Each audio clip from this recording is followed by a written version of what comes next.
Bonjour et bienvenue dans l'émission Paroles de femmes. Nous continuons de parler de la violence conjugale. Hier, nous avons parlé de ce sujet avec Stéphanie qui nous a partagé courageusement son témoignage. Merci beaucoup. Et aujourd'hui, on va poursuivre pour voir comment aider ces victimes parce que je vous encourage à écouter l'émission. Mais comme Stéphanie l'a dit, souvent, ces personnes-là sont isolées. Stéphanie a reçu très peu d'aide et puis je pense que beaucoup de femmes lancent des signaux d'alarme et peut-être qu'on ne les comprend pas ou qu'on les ignore, mais c'est notre rôle de pouvoir les écouter, c'est notre rôle de pouvoir aider, de nous arrêter comme le Samaritain s'est arrêté pour cet homme qui a été laissé pour mort au milieu de la route. Et c'est notre responsabilité de s'arrêter pour ces femmes qui se font battre, ces femmes qui se font violenter et pour ne pas que leur calvaire dure des années et des années jusqu'à ce que mort s'en suive, parce que ça arrive que des femmes meurent sous les coups, sous la violence, et nous ne voulons pas être responsables de ça, nous voulons être cette main qui va les aider au contraire. Et hier, on a parlé des blessures. Une des choses aussi, c'est on se demande mais comment la femme qui vient de se faire battre et puis qui a un bleu, etc., comment elle peut continuer de faire sa vie, aller ou si elle va à l'hôpital, etc., sans que personne ne fasse rien pour elle, alors qu'elle porte sur elle les violences. Alors moi, pour mon cas, j'ai eu 2 fois vraiment des séquelles sur le visage, mais toutes les autres fois, c'était sur le corps. Donc, quand c'est sur le visage, une femme peut camoufler, il y a le maquillage qui est là. Moi, je sais que j'ai eu le nez cassé une fois. Bon, c'est gonflé, mais on peut dire n'importe quoi aux gens. On s'est pris une porte. Quand j'ai eu un œil au beurre noir, c'est pareil. On arrivera toujours à dire ça vient d'autre chose. C'est pas la personne avec qui on est qui le fait. Ça, on le montre pas. Enfin, moi, dans mon cas, en tous les cas, à ce moment-là, quand je travaillais encore au début, quand j'allais au travail, les femmes me voyaient toujours souriante. Donc moi, j'ai toujours caché ce qui se passait à la maison, parce que c'était des inconnus pour moi, donc je voulais pas leur relater mon histoire. Et donc, j'avais toujours un sourire, mais c'est vrai que ce sourire cachait énormément de détresse, en fait. J'aurais voulu qu'on me pose des questions sur... C'est ça, tu aurais voulu qu'on me pose des questions. Je pense. Je pense que tu aurais fini par t'ouvrir, par répondre. J'aurais aimé, en fait, avoir une oreille qui m'aurait écoutée sans me juger. Parce que la plupart des gens qui m'entouraient, c'est des personnes qui connaissaient l'autre personne, qui me connaissaient. Donc, on me disait toujours, oui, mais t'es malade, mais t'es jalouse, parce qu'on me mettait ça aussi, t'es jalouse. Nan, nan. Mais c'était pas ça. Donc, on me rendait coupable et puis on cherchait pas plus loin. Donc ces personnes-là, j'avais pas envie de leur dire exactement ce que je ressentais. J'allais pas plus loin. Mais c'est vrai qu'à l'extérieur, si j'avais eu une personne, une écoute sans jugement, ça m'aurait aidée. Et donc, est-ce que c'est un conseil que tu donnerais à des personnes qui côtoient des femmes qu'on soupçonne d'être victimes de violences conjugales, de poser des questions, de s'intéresser à elles? On peut poser des questions, mais c'est vrai qu'il faut aller doucement. Il ne faut pas tout demander, il ne faut pas chercher à tout déballer, parce qu'on ne déballe pas sa vie. On dit un petit peu, mais si on sent qu'il y a une certaine confiance, on en dira un peu plus. Mais c'est vrai, autrement, moi, lorsque je me faisais taper, souvent on me disait, mais va porter plainte. Mais je ne l'ai jamais fait. Et pourquoi t'as jamais porté plainte? Parce que je voulais pas qu'on le mette derrière les barreaux, je voulais pas qu'on l'embête, je voulais pas qu'il souffre lui. Je voulais pas qu'on l'embête, voilà. Je voulais qu'il continue sa vie, mais voilà. Jusqu'au jour où il y a vraiment eu un cas où... là, ça a été vraiment très loin dans ces brutalités et j'étais enceinte. Donc j'en avais parlé à l'autre émission, justement, lorsqu'on avait soufflé dans mes poumons. Mais j'étais enceinte. Et, pardon, je suis désolée. Quand il a soufflé dans les poumons, en fait, j'ai perdu ce bébé. Donc je suis partie à l'hôpital. Excusez-moi. Et à l'hôpital, ils t'ont posé des questions? Non, c'est ma famille qui m'a dit, de toute façon, nous, on va aller voir la gendarmerie, on va parler. Puis on avait un voisin qui entendait tous les cris. Mais ce voisin-là n'a jamais osé venir frapper pour voir qu'est-ce qui se passait. Il est resté... mais mes parents, ils ont discuté avec lui, ils l'entendaient à chaque fois ce qui se passait le soir. Et en fait, on m'a fait faire une déposition pour relater tout ce qu'il me faisait subir. Mais j'ai jamais voulu signer, en fait. J'ai expliqué, mais j'ai jamais signé parce que je ne voulais pas qu'on le mette en prison. Parce qu'il y avait toutes les raisons pour le mettre en prison, ou au moins le juger pour ce qu'il avait fait. Et puis il y avait quand même un enfant qui était plus là. Et ça n'a pas été la première fois, il y a eu 2 fois. 2 fois, je suis tombée enceinte. La deuxième fois, il m'a donné des coups de poing pour que il le savait. C'est parce qu'on était dans une crise et puis il m'a donné des coups de poing. Il m'a dit, bah voilà ce que j'en fais. Donc voilà, ça c'est ce qu'il y a de plus dur. C'est de penser à ça. Voilà. Et en fait, quand on parlait dans la première émission, tu as dit que les violences psychologiques étaient les plus difficiles. C'est le plus dur. Mais là, dans ce cas-là, il y avait la violence physique, mais qui a amené vraiment une grande blessure psychologique parce que perdre 2 enfants sous les coups, ça peut être traumatisant. Et comment est-ce que tu as fait après pour pouvoir t'en remettre? En fait, dans ces moments-là, c'est pareil, hein, c'est ce que je dis toujours. On ne voit pas un avenir autre qu'avec cette personne-là, même s'il y a ces pertes d'enfants, on se dit toujours, bah, il y en aura d'autres. Mais avec le temps, moi, une fois que je me suis détachée de cette personne, j'ai souffert tous les ans. Je pensais à ces petits que je n'avais pas eus. Et en fait, les souffrances physiques, comme on dit, tout ce qui est physique, ça disparaît à un moment donné. Mais tout ce qu'on a de psychologique, ça part pas. Moi, encore aujourd'hui, si j'ai autant d'émotions, c'est que c'est des choses que je sais que Dieu m'a pardonnées. Je veux dire, ce qui s'est passé, voilà, je le dis, là, il m'a pardonné, mais en même temps, je n'étais pas responsable. Mais c'est des choses que je m'en suis toujours voulu, en fait. Je m'en suis voulu d'avoir perdu ces bébés dans ces circonstances-là. En fait. Ouais, c'est ça. Et puis, peut-être que je me disais à ce moment-là, bah, je me serais protégée, je n'aurais pas eu ces enfants, il n'y aurait pas eu ce problème-là aussi. Mais voilà, ça, psychologiquement, c'est très dur. La culpabilité. Oui. Oui, c'est ça, à cause de la culpabilité, de la condamnation, parce que tu vois, quand on entend ton témoignage, on se rend compte que tu étais constamment tournée vers cet homme-là pour son bien à lui, qu'est-ce qui lui ferait du mal et que tu voulais pas qu'il aille en prison, etc. Et en fait, la vérité est complètement déformée. Tu sais plus ce qui est vrai, tu sais plus ce qui est faux, tu sais plus qui t'es. Et tu vois, tu nous as dit hier, t'es partie, mais quand t'es partie, tu t'es retrouvée là dans une nouvelle vie sans la violence, mais t'étais complètement perdue en fait. Totalement perdue, oui. Bah oui, parce qu'on se crée une bulle en fait. Cette bulle, c'est tout autour de lui.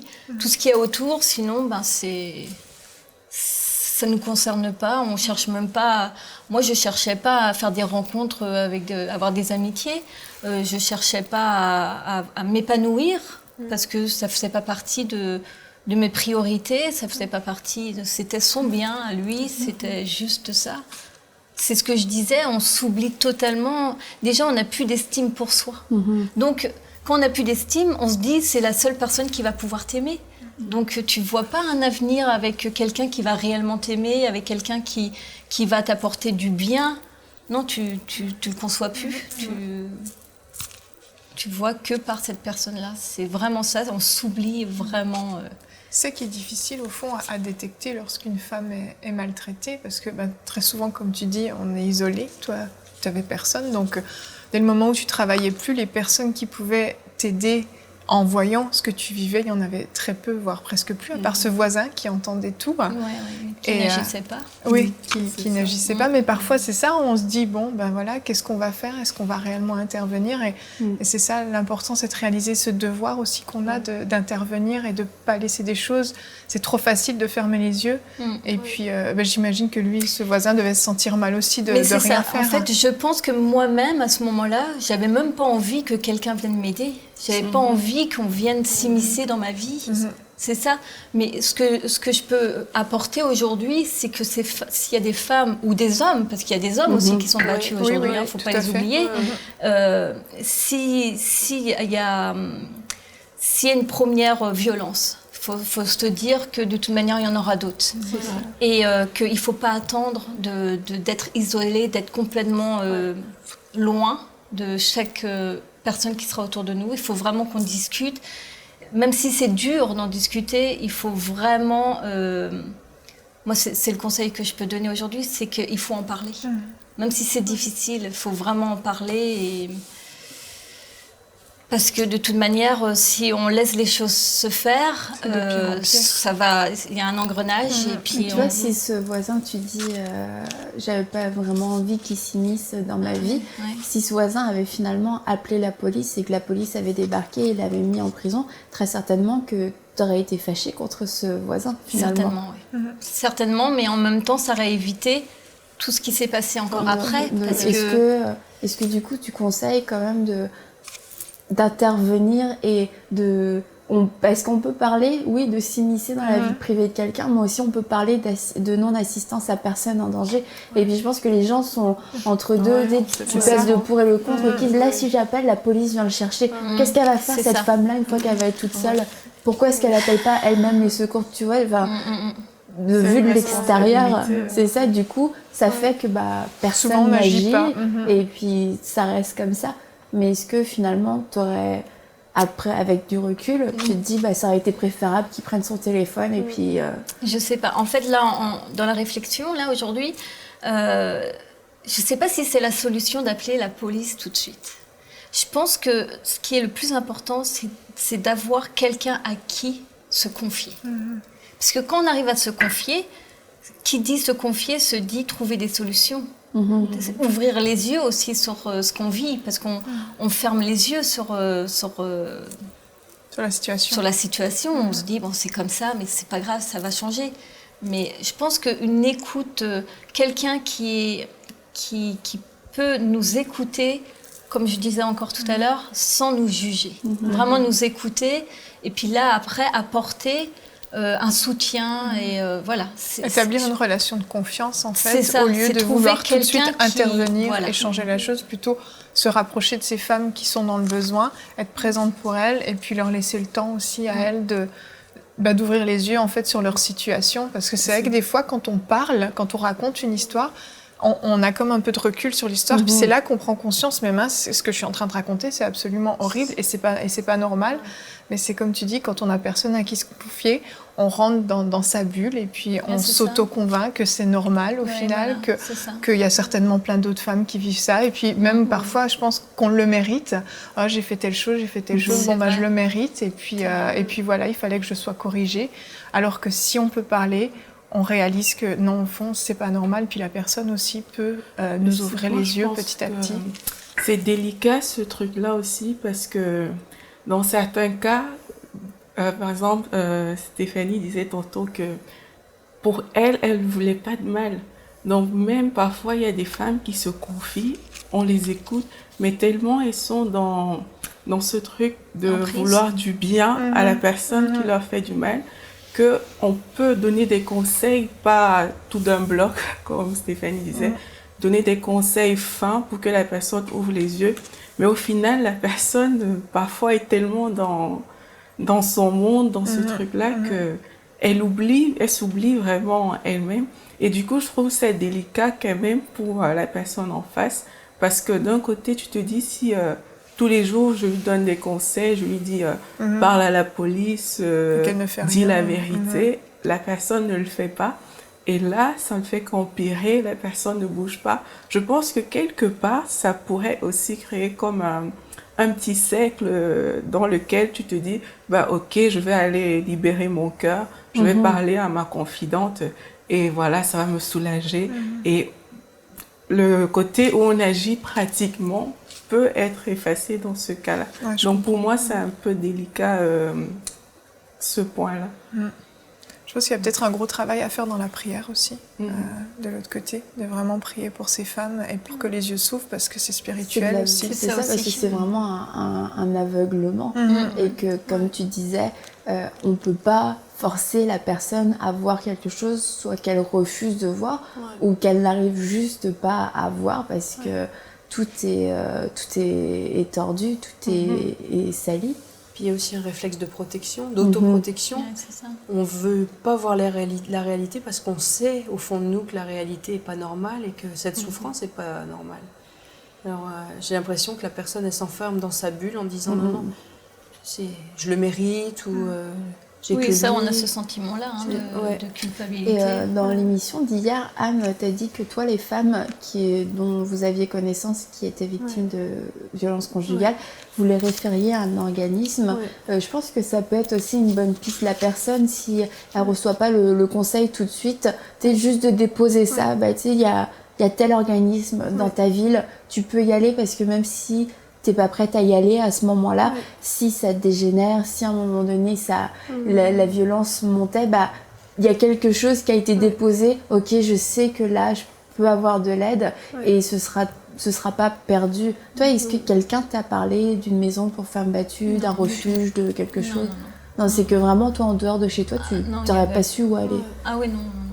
Bon, il y a différentes choses qui existent sur un plan national. En France, vous pouvez appeler SOS Femmes Battues au 3919 et puis au Canada, en Amérique du Nord, c'est le 911. Et il y a même eu des campagnes où il disait, j'avais vu une publicité, une femme qui fait comme si elle commandait une pizza en fait et puis elle appelait la police et puis en fait là on voit que ok vous êtes toute seule et puis du coup elle peut donner son adresse etc et en fait elle est en train de faire un signalement donc il y a beaucoup de choses c'est vrai qui ont été mis en place pour que ces femmes là puissent parler mais après il y a quand même tout un comme tu as dit il faut vraiment être au plus bas pour pouvoir accéder. Enfin, je pense qu'il faut qu'il y ait une intervention extérieure parce un que déclic tu es tellement vraiment... sous l'emprise de l'homme violent que tu n'auras pas ce courage nécessaire pour aller prendre contact avec une association. Il faut quand même avoir du courage pour faire ça, puis aussi de l'estime de soi en disant quand même, il faut que je me sorte de là. Moi, je suis convaincue qu'il doit y avoir une aide extérieure et que ça peut être que par les gens qui sont au courant. Et je vois cette maison, Drummondville, c'est la Rose des Vents. C'est un endroit où c'est gardé, il y a un sas de sécurité à l'entrée. Quand tu rentres là-dedans, c'est une forteresse. Tu peux pas. L'homme violent, même s'il te retrouve, il pourra pas rentrer. Tu es vraiment protégé. Donc qu'elles aient confiance que là où elles vont aller, il n'y aura pas possibilité qu'ils fassent intrusion. Et de vengeance. Et de vengeance, c'est ça. Pire voilà. Ah ben oui. Mais elles ont, souvent, ces femmes-là, il faut qu'elles soient référées par quelqu'un. Elles n'iront pas d'elles-mêmes. En tout cas, je pense, dans de rares cas, mais il faut que quelqu'un aide. Et toi, Evelyne, tu parlais de la prière tout à l'heure. Et c'est vrai que quand on voit ce genre de femmes, et tu vois la tante dont tu as parlé, moi je suis sûre qu'elle a prié pour toi, cette femme-là. Et qu'elle était peut-être loin, qu'elle avait comme pas d'autorité dans ta vie pour te parler ou pour dire, mais je suis persuadée qu'elle a prié pour toi et que sa prière a été efficace. Et que c'est après aussi que, tu vois, il y a des choses qui se sont débloquées dans ta vie pour que tu puisses partir. Et nous, en tant que femmes chrétiennes, je pense qu'on peut se lever physiquement pour aider, mais on peut aussi se lever dans la prière et plaider la cause de ces femmes qui n'ont pas le courage de plaider leur propre cause, qui ne savent même pas qu'elles peuvent plaider leur propre cause, mais dans la prière, parce que je suis convaincue que cette femme, elle a vraiment prié pour toi, puis en plus, non seulement sa prière a fait que tu as pu partir, mais c'était vraiment une semence pour que tu sois sauvée, pour que tu aies une nouvelle vie, que tu deviennes une nouvelle créature, donc ça a été tout un nouveau départ. Oui, c'est vrai que c'est à partir de là que ça a changé. Et puis j'aimerais qu'on parle de ça quand même pour clôturer le sujet qui n'est pas clos en soi. Mais la violence conjugale n'est pas quelque chose que Dieu aime, que Dieu approuve.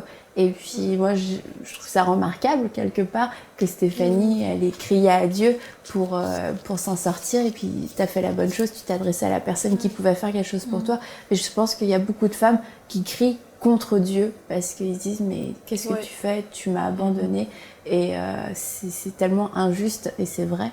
Mais la violence conjugale n'est pas du tout quelque chose que Dieu approuve. Tout à fait. Il y a le proverbe 11.5 dit « L'Éternel examine le juste, il déteste le méchant et celui qui aime la violence ». Et ça, c'est vraiment le cœur de Dieu. C'est qu'ils sont nos cœurs à nous qui sommes justes, mais il n'aime pas le méchant, il n'aime pas celui qui aime la violence. Et Dieu n'est pas en accord avec ça, pas du tout. Et à aucun moment, peu importe ce qu'on a pu faire dans la vie, on mérite d'être frappé, on mérite d'être violenté. Et le cœur de Dieu, c'est justement de nous préserver de ça, de nous protéger de ça et de nous sortir de ces situations. Et c'est vraiment important que les femmes qui nous écoutent puissent avoir conscience de ça. Dieu n'est pas en accord avec ça et il y a toujours ces histoires de soumission. C'est ça, femme, soyez soumise. C'est ça, mais on oublie que Dieu a dit aussi que l'homme doit aimer sa femme comme Christ a aimé l'Église. Et Christ a aimé l'Église, on le sait de quelle façon. Donc Dieu n'approuve pas, Dieu n'est pas en accord avec ça. Et je pense qu'il y a dans certaines cultures, comme tu le disais Aurélie, cette mentalité où c'est ainsi que mon mari doit se comporter. Et en étant une femme soumise, je dois recevoir des coups, je dois accepter ces coups. Et même en dehors de la culture, il y a des mensonges aussi, des mentalités qu'on a acceptées. Et il faut vraiment sortir de là et comprendre le cœur de Dieu par rapport à la violence. Dieu n'a jamais été pour la violence, ça n'a jamais été une solution. Et on ne frappe pas sa femme, on ne frappe pas son mari aussi, comme tu disais, il y a quand même des hommes qui sont maltraités. C'est pas une solution et ça doit jamais être le cas dans aucun couple. C'est pas une solution, puis comme tu l'as dit, c'est absolument pas un signe de soumission, de se laisser battre. Et c'est une abomination que la parole de Dieu soit détournée pour justifier des coups. Puis ça l'est souvent, hein. Et c'est pas qu'une question de culture. Et malheureusement, dans certaines familles chrétiennes, il y a des versets qui sont sortis pour justifier la violence. Et c'est une abomination. C'est vraiment pas correct. Et je pense aussi qu'il y a beaucoup de femmes qui ont peur de partir parce qu'elles ont, comme on disait tantôt, elles ont peur de se retrouver seules et certaines ont peur de divorcer aussi. Parce que... de mal agir devant Dieu. On dit que le divorce n'est pas permis dans la Bible, donc elles ont peur. Du coup, c'est important aussi pour ces femmes-là de savoir que Dieu ne permet pas ça à aucun endroit. Dans la Bible, un homme n'a le droit de taper sur sa femme. Au contraire, la Bible dit que Dieu est celui qui relève notre tête. Donc même si on part, parce qu'on ne peut pas rester dans un foyer pour subir des coups. Donc même si on part, même s'il y a des enfants, même s'il y a plein de choses qu'on laisse derrière nous, il faut toujours penser que Dieu est celui qui va relever notre tête au final. C'est lui qui va restaurer l'âme parce que quand on est dans cette situation, l'âme aussi a pris un coup. Donc toujours avoir ça à l'esprit, je pense que c'est si important. on est en position de conseiller une femme qui est battue, dans un cadre chrétien, j'entends, il faut jamais, parce qu'on l'a déjà vu malheureusement, par justement peur du divorce et pour pas encourager le divorce, dire à la femme non, reste, fais tout pour que ça marche. Parce que ça c'est abominable, c'est exposer la femme et ses enfants à d'autres violences. Et je veux dire, c'est bien beau de dire faut pas divorcer, mais quand il y a des coups, quand il y a de la violence, ça passe avant. En fait, le mariage est brisé quand le mari commet ces choses-là. Le mari brise le mariage parce qu'il ne respecte pas les termes du mariage. En fait, tu promets de protéger ta femme, tu promets d'en prendre soin, tu promets pas de la maltraiter. Donc, c'est là où il faut sortir de cette culpabilité aussi et de cette peur de pécher en quittant son mari. Il faut avant tout se protéger et protéger ses enfants parce que s'il nous frappe, il va frapper les enfants aussi un jour ou l'autre. Même s'il l'a pas encore fait, il finira par le faire. Il faut vraiment insister pour les femmes qui nous écoutent, qui ne sont pas elles-mêmes battues, mais qui sont susceptibles de conseiller une femme battue, la première priorité, c'est de la mettre à l'abri des coups. C'est de la protéger, c'est pas de sauver la face, c'est pas de sauver soi-disant le mariage, puisque comme tu dis, le mariage il est déjà en péril. Faut la protéger, cette femme. Parce qu'il y a beaucoup de gens qui, par peur du qu'en dira-t-on, ou par soi-disant non, il ne faut surtout pas divorcer, vont empêcher la femme de se mettre à l'abri et vont l'exposer à des fois même des horreurs. Et puis jusqu'à aller à la mort. On entend souvent des femmes qui sont battues régulièrement et ça finit très mal. C'est pas rare. Et toi, Stéphanie, est-ce que tu aurais un mot pour ces femmes qui sont victimes de violences? Qu'est-ce que tu voudrais leur dire aujourd'hui, toi qui l'as vécu mais qui t'en est sorti? Qu'il faut qu'elle en parle, il ne faut pas qu'elle reste seule, il faut justement, avant que ça aille trop loin, qu'elle se confie. Même si c'est dur, même si ça coûte. Dans les premiers temps, c'est plus facile que lorsqu'il y a plus faut pas attendre. Faut pas attendre l'escalade de la violence. Dès qu'il y a un coup, il faut savoir, c'est un premier, il y en a d'autres. Donc c'est sûr, même si on pleure en disant pardon, je ne sais pas ce qui m'a pris, je ne recommencerai plus, on est déjà surpris.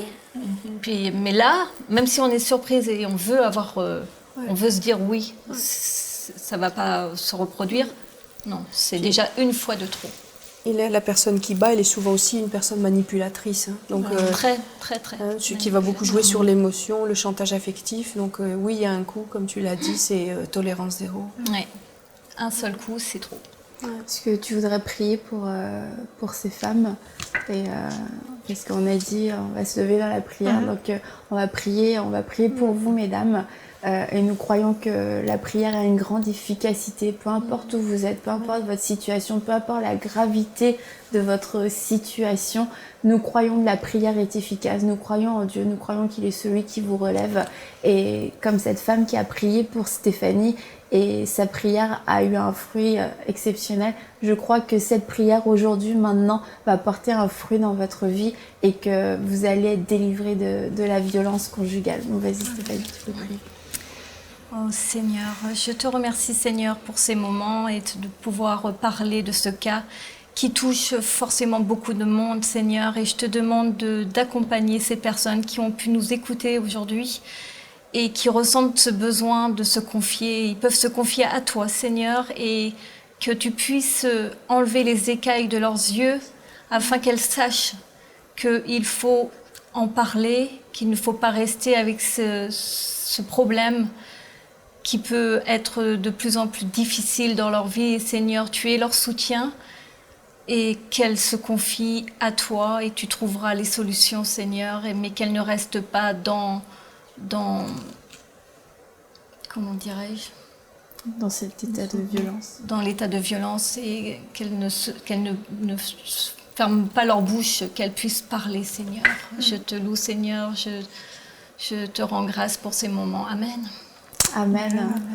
Donc vous avez entendu cette prière, et peu importe que vous connaissiez la Bible, que vous connaissiez Dieu, Dieu vous connaît et Dieu veut intervenir, et c'est le moment pour vous justement de vous tourner vers lui, de vous tourner vers celui qui est la solution, celui qui est une forteresse.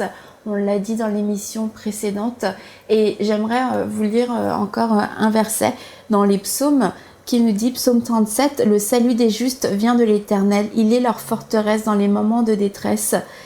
L'Éternel les secourt et les délivre des méchants et les sauve parce qu'ils cherchent refuge en lui. » Et pour vous, mesdames, cherchez refuge en Dieu. Il est votre forteresse, il est celui qui vous délivre, il est celui qui vous sauve. Ne soyez pas aigris, ne soyez pas fâchés contre Dieu, car ce n'est pas Dieu qui a disposé le cœur de votre mari dans cette violence, mais il est celui qui vous secourt, il est celui qui veut vous délivrer, il est celui qui veut vous donner un avenir et une espérance. Donc on vous dit à très bientôt pour une prochaine émission de Paroles de Femmes. Et encore merci à vous toutes, et merci à toi Stéphanie d'avoir eu le courage de parler pour toutes ces femmes, ces centaines de milliers de femmes qui souffrent. Tu as été une voix d'espoir pour elles, et je te remercie beaucoup. Merci. Envoyez-nous votre témoignage à paroledefemmes@enseigne-moi.com.